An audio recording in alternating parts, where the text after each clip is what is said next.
बहुत बड़ी बात पूछी आपने कि मन एकाग्र नहीं होता। हाउ टू कंसंट्रेट, मन को एक में लगाना, क्योंकि मन को भगाने की भी बहुत सारी वस्तुएं और विधाएं हो गई हैं, तो इसलिए मन इधर उधर भागता है। खैर, ये आधुनिक युग की देन नहीं है। कृष्ण के ज़माने में भी अर्जुन का जब मन इधर उधर भाग रहा था तो उसने यही कहा कि बहुत मुश्किल है मन को एकाग्र करना। तो प्रभु ने यही जवाब दिया कि बहुत दुष्कर है मन को एक जगह लाना, पर ये अभ्यास से आ जाएगा। जैसे प्रणाम एक चीज़ पर शुरू से कहता रहा है कि हर चीज़ आपने अपने अंदर ट्यूनिंग करनी है। अगर आपने परफेक्शन की ट्यूनिंग कर ली कि मुझे परफेक्ट करना, देखिए परफेक्ट कोई होता नहीं है, तो आप जो भी काम करेंगे वो परफेक्शन से ही करेंगे, चाहे परफेक्ट हो या ना हो। मतलब आप समझिए मेरी बात की एक ट्यूनिंग हम अपने सेल में डाल देते हैं कि मैंने मन को एकाग्र करना ही करना है। और एक दफ़ा आपको विद्या आ गई तो आपको छोड़ के नहीं जाती, तब आपका सब में ही मन लगेगा। हमारी समस्या क्या है कि हम एक में तो मन लगाना चाहते हैं, एक में मन नहीं लगाना चाहते। हम ये नहीं चाहते कि हमारा मन हर एक में लगे, चाहे हम अपना तैयार हो रहे हों, चाहे घर को साफ कर रहे हों, पूरे मनोयोग से करें। और एक चीज़ जिसमें हमें कुछ फल मिलेगा उसमें हम एकाग्र करना चाहते हैं, तो ट्यूनिंग बिगड़ गई ना। तो हर चीज़ को अगर हम अंदर एक वो डाल लें, माइक्रोचिप कह लो या जो भी, कि हमने कैसे एकाग्र करना है मन को, तो छोटी छोटी बातों से ही वो शुरू होगा एकाग्र होना।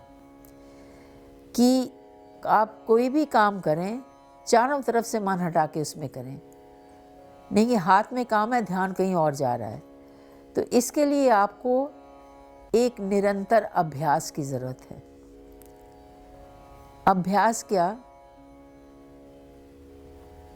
प्रकृति के नियमों की बात करता है प्रणाम, कॉन्ट्रैक्शन एंड डायलेशन,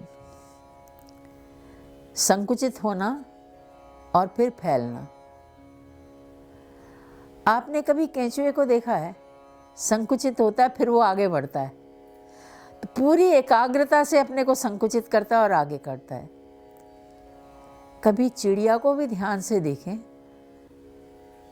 सेकंड के भी 100वें हिस्से में वो अपने पू को पूरा समेट लेती है, पंख वंख टाइट कर लेती है, आँख भी एक सेकंड के 100वें हिस्से के लिए बंद करती है, पूरा सिकोड़ लेती है, तब उड़ती है, तब वो उड़ान भरती है। तो ये एक अभ्यास करना पड़ेगा। वो तो नेचुरल था हमारे अंदर, पर हमने निकाल दिया क्योंकि अपने को हमने बहुत फैला लिया है। अब समय कलयुग अपने को समेटने का है। समेट के बिंदु पर विचार करना ही एकाग्र होना है। समेटने के लिए एक प्रक्रिया भी है।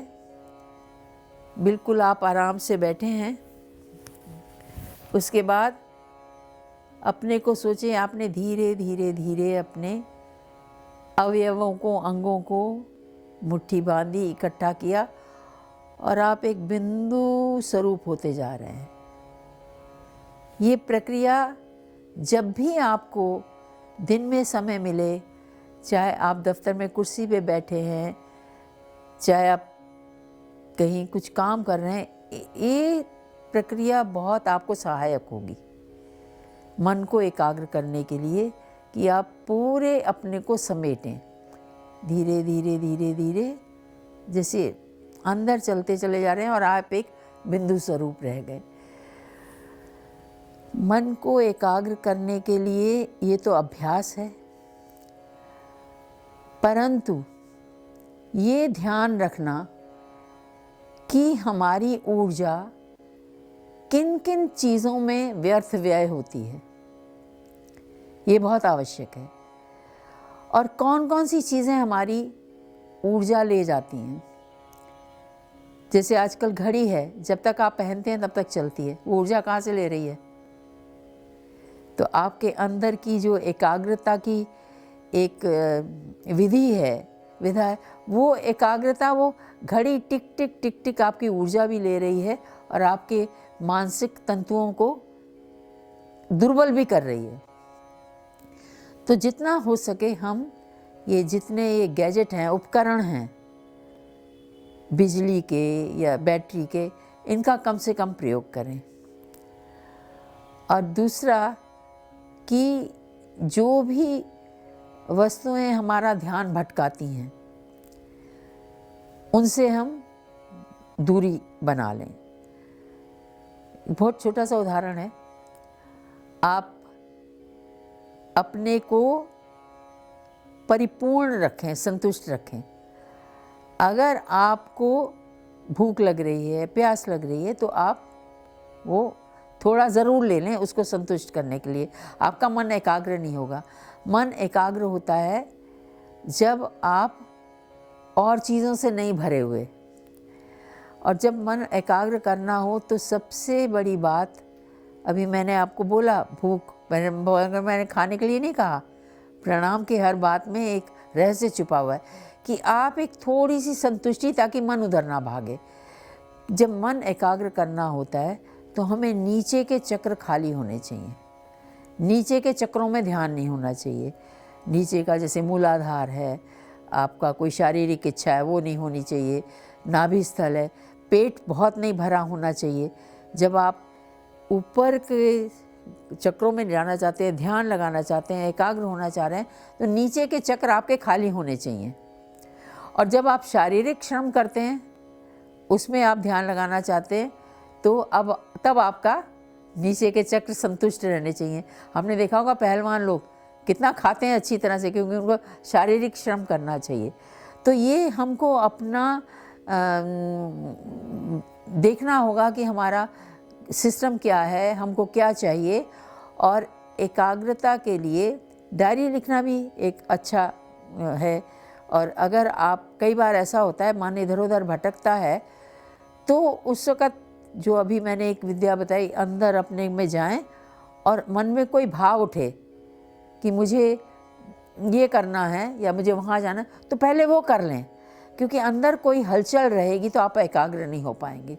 अब चेतन मन में कुछ भरा रहेगा तो एकाग्र नहीं हो पाएंगे। तो वही ब्रीदिंग वाला, श्वास की एक्सरसाइज अपने को करें। और सबसे बड़ी बात, मंत्र और उस शक्ति का आवाहन जिसके से संबंधित आप कर्म करने जा रहे हैं। अगर आप लेखन करने जा रहे हैं तो सरस्वती का आवाहन, उनका मंत्र बोल लीजिए। मंत्र नहीं आता तो ओम ही कह के उनका आवाहन कर लीजिए। उनकी प्रतिमा तो, मूर्त, उनकी पेंटिंग सबने देखी हुई है। तो इसलिए जो कार्य आप करने जा रहे हैं, जिसमें आप ध्यान लगाना चाहते हैं, उससे संबंधित जो भी ऊर्जाओं का स्वरूप प्रतिमा है, उस ऊर्जा का आवाहन कर लीजिए। और मन को बिल्कुल, जैसे अभी मैंने बोला, पक्षी की तरह एकदम अंदर ले जाएं। और ऐसी चीज़ों का ध्यान करें जो सिकुड़ती हैं और फैलती हैं। Contraction and dilation, contraction and dilation. तो ये क्रिया भी आपके लिए लाभकारी हो और आप अपना ध्यान लगा पाएँ सही कामों में। प्रणाम।